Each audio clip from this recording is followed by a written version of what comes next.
Okay, we're back with part 3 here. We're looking at the different aftermarket antennas available for the Baofeng UV-5R and similar Chinese radios, such as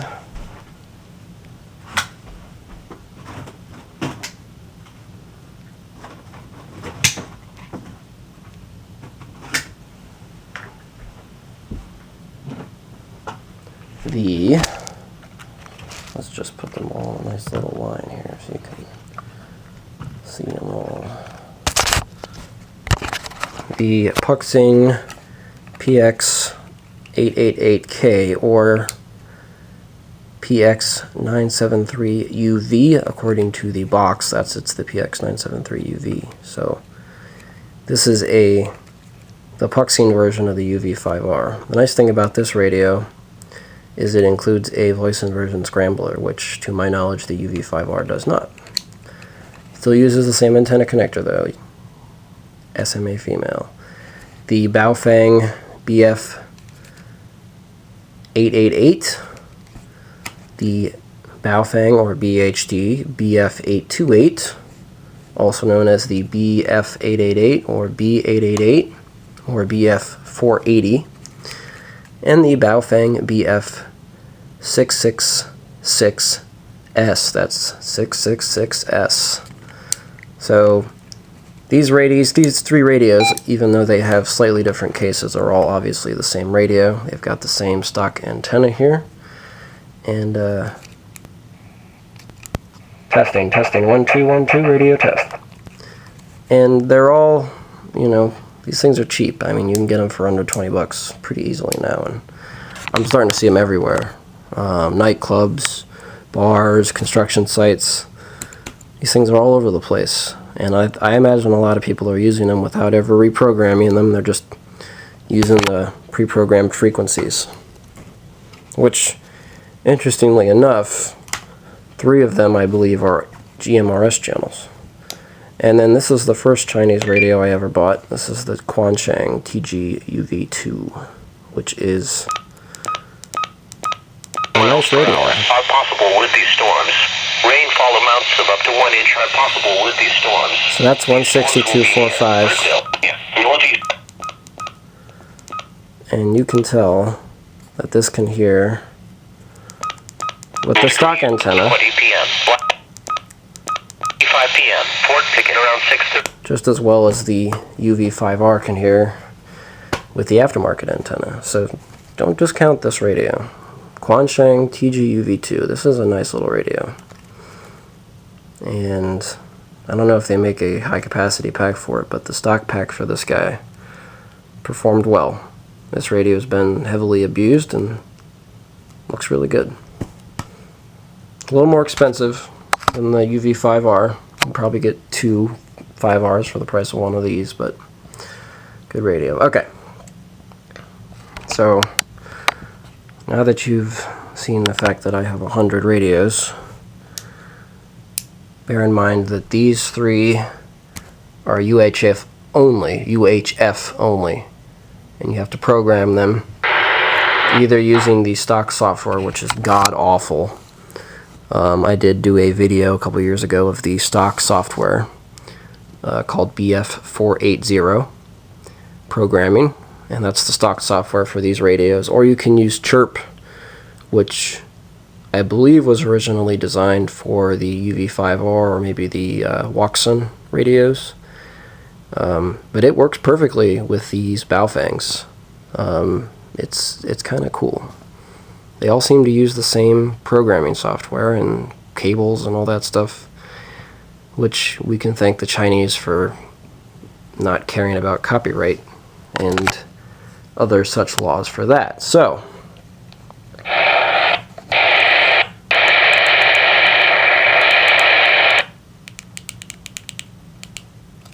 strenuous activities too early morning or evening.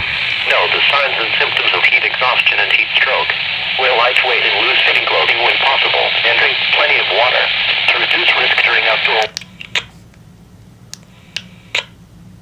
Scheduling frequent rest breaks in shaded environment. So this is the same antenna here.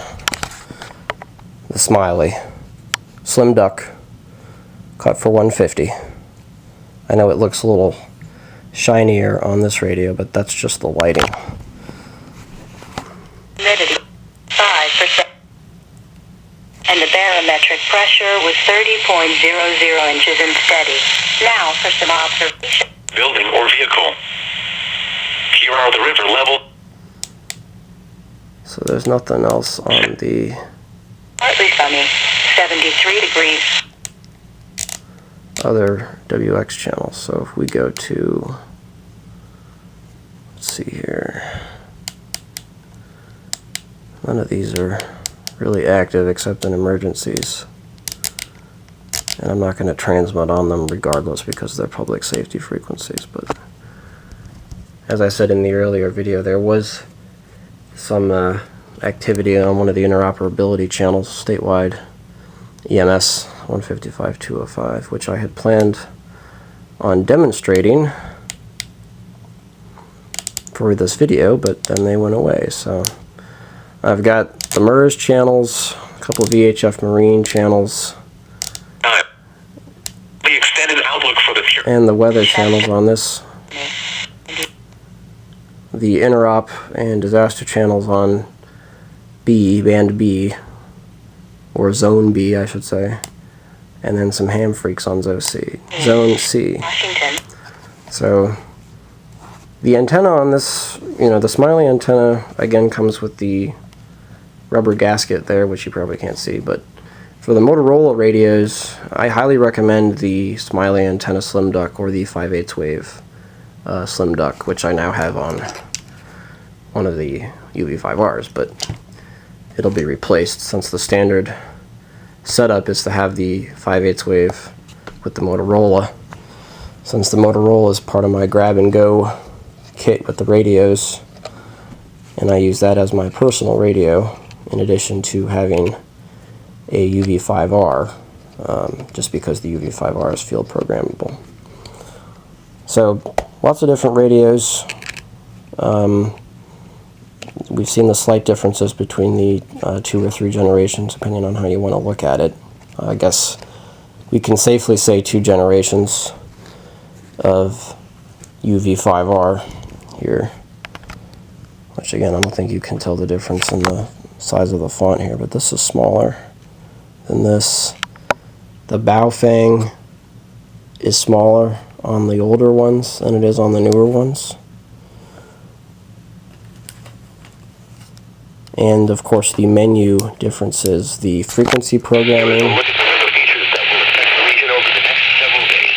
High pressure will remain over the western Atlantic into hot and humid conditions. A weak cold front is expected to move into the area late in the week, then stall to the south through the weekend. Now, So again, we're going to do 151, 112. And that takes me 1, 2, okay, 1, 2. Now, these are the older style keypads, and this is the original Baofeng that I bought a couple of years ago. If I type in 151, 112, it takes me to 151, 110, not 151, 1125. I have to go up, so 151, 113 puts me on 151, 1125, 151, 113. That takes me to 151, 11375. And then it does this weird offset where I go from 151, 12875 to 151, 13125. So you have to re-enter the frequency if you want to use those weird offsets. But it does do 6.25 kilohertz. If you're so inclined to use that channel spacing. I know that's more used on UHF than VHF, but these radios do, of course, do UHF, but that's a whole nother video with a whole nother set of antennas. We were just focusing on VHF. So, great set of little radios. I mean, don't discount the UV-5R. You can spend 20 extra bucks or so on a nicer antenna. Go for it.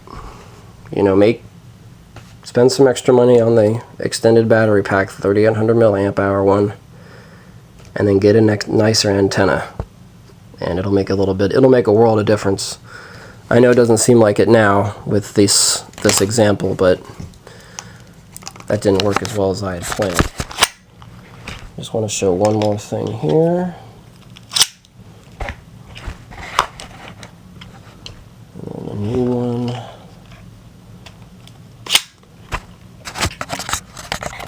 Okay, so we're looking at the back of the Baofeng here. Here's the older one, the first one. And you can see it says Baofeng Portable FM Transceiver. And this device complies with Part 90 of the FCC rules. Really? It does? Huh. Device must be restricted to occupational use to satisfy FCC, therefore exposure compliance. Gotta love the Chinese. Okay, so this is the older backside to the radio. And then this is what the new radios look like. All that fine print is gone. It just says ROHS, EWC, CE, FCC, model, power, voltage, and frequency. Now the power on these radios is not actually 5 watts, at least in my testing, which we are going to do in a second here. What we're going to do, since I've got 100 radios, I really just want to test the old and the new. We're just going to use 2 radios here.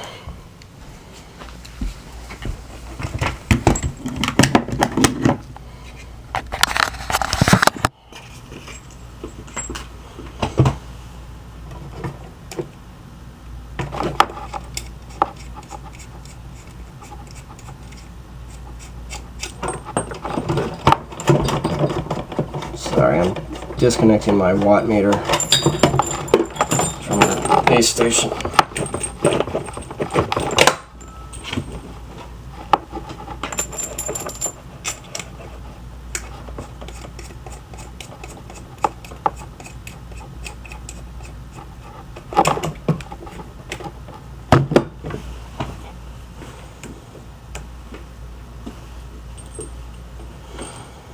Okay. So, we're going to do this into a dummy load. So, nobody needs to worry about transmitting out of band here. Again, this is with the 3800 milliamp hour extended battery pack, not the stock battery pack. So I don't think there's any difference in the power output. There might be. So we're using a MFJ dummy load rated for 300 watts, MFJ-260C 1 to 650 megahertz, which is perfect for our purposes. And then we've got a little pigtail to use as an adapter for the SMA. Just move the phone out of the way here.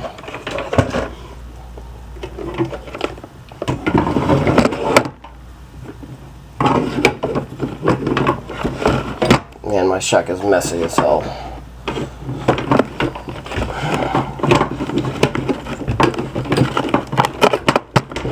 Okay. So, sorry about the 5 minutes of ruffling around and no video.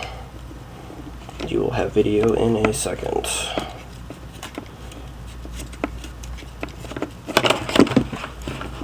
Okay, so here's the test rig. Radio, adapter, plug, MFJ-873 watt meter, a little bit of light, and an MFJ-260C dummy load, 1 to 650 megahertz, 300 watts, which is way more than we need. So we're going to set it to the 5 watt scale, and we're going to start at the bottom of this radio's transmit coverage, which is not 136, it is 130.0. So again, this is into a dummy load. We're not actually transmitting on any of these frequencies that we're discussing right now. So transmit power is set to high. This is at 130.0. On the 5-watt range, it's about 3.5 watts. So we'll go up to 140.0, again on the 5-watt scale. About 3.6, maybe 3.7 watts. So let's try 146.0, that's middle of 2 meters for USA. That's 4.1, maybe, yeah, about 4.1 watts. And then 145 just for fun. Yep, right on the money. Okay, so we'll go to 150.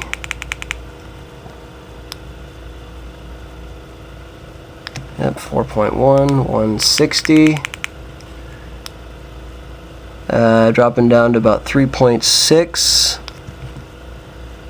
And we'll try 165.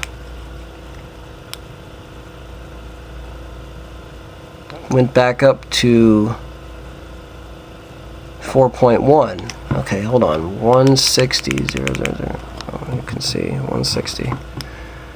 3.6. 165. Back to 4.1. Now let's try 170 even. More than 4.1. That's almost maybe 4.2, maybe 4.25. And then we'll go up to 174. Right on 4.2.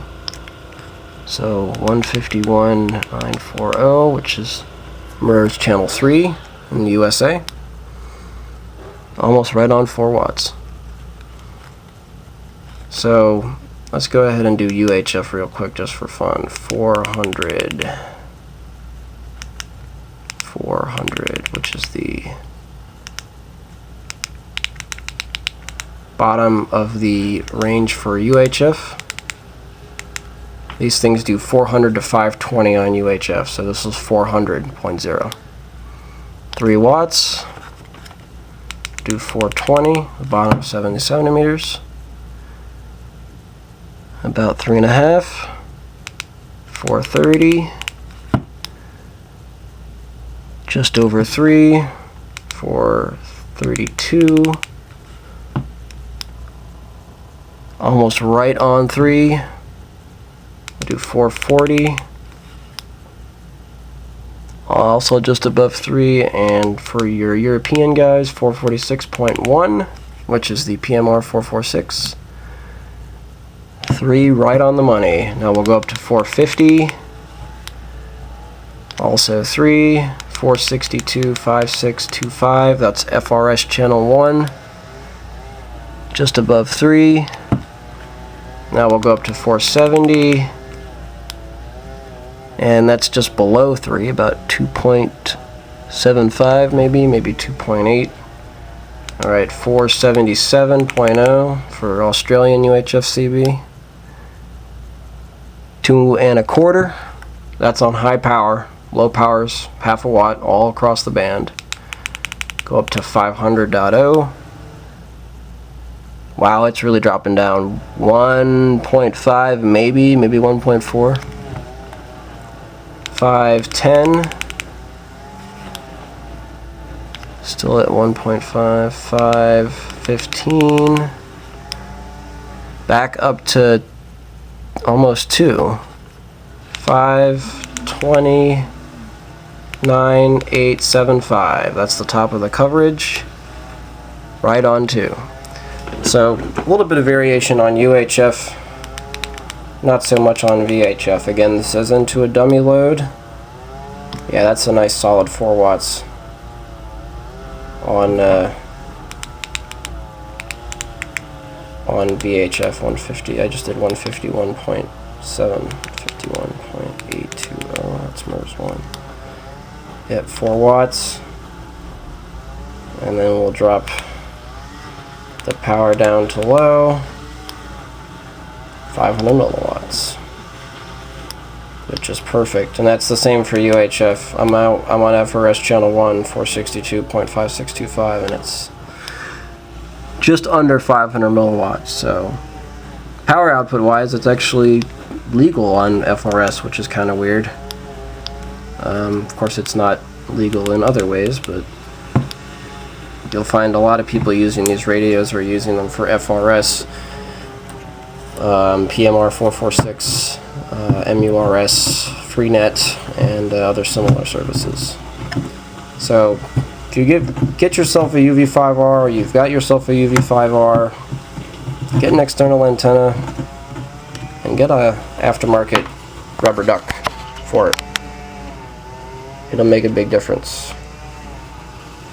See y'all later.